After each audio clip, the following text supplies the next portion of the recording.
isang araw na lang bago ang eleksyon dahil Labor Day para sa mga manggagawa ang idiniin ng ilan sa mga tumatakbo sa pagkasenador. Nakatutok si Darlene Kai. Scholarship para sa panganay ng bawat pamilya ang nais ni Ariel Querubin. Sa Laguna, pagtutol sa political dynasty ang inihayag ni Danilo Ramos. Kasama si Jerome Adonis na inilalaban ang 1,200 pesos na minimum wage. Si Mimi Doringo, oportunidad para sa mahihirap ang itinulak. Paglaban sa jeepney face-out ang isinulong ni Modi Floranda. Nagpugay si Amira Lidasan sa mga aktivistang manggagawa at mga katutubo.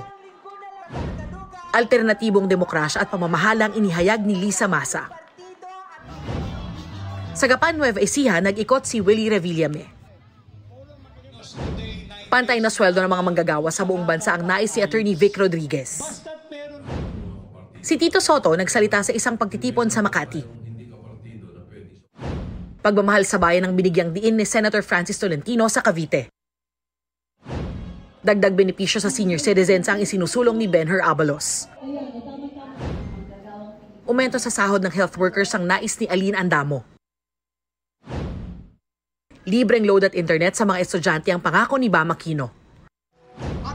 Pag-alis ng tax sa overtime at bonus ang itinulak ni Mayor Abby Binay. Mga taga-Rizal ang binisita ni Senator Bong Revilla.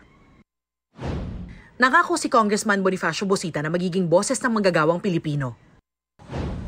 Umento sa sahod ang nais ni Representatives Arlene Brosas at Franz Castro. Cultural preservation ang isa sa isinusulong ni Teddy Casino.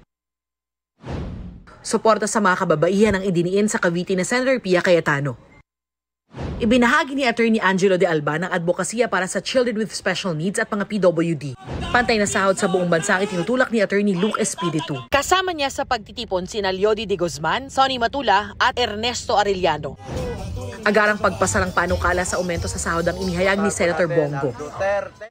Kasama niya sa Bulacan sina Attorney J.V. Hinlo na pagbibigay ng trabaho ang idiniin. Nag-ikot din si Attorney Raul Lambino. Paglalagay ng malasakit center sa private hospitals ang nais ni Dr. Richard Mata. Pagpapalakas sa pilgrimage tourism sa Quezon ang isinulong ni Senator Lito Lapid. Murang pagpapagamot sa mahihirap ang advokasya ni Congressman Rodante Marcoleta. Bumisita sa Lingayen, Pangasinan si Heidi Mendoza. Nag-ikot sa ilang bayan sa Isabela at Nueva Vizcaya si Kiko Pangilinan. Patuloy naming sinusundan ang kampanya ng mga tumatakbong senador sa eleksyon 2025. Para sa GMA Integrated News, Darlene Kai, nakatutok 24 oras.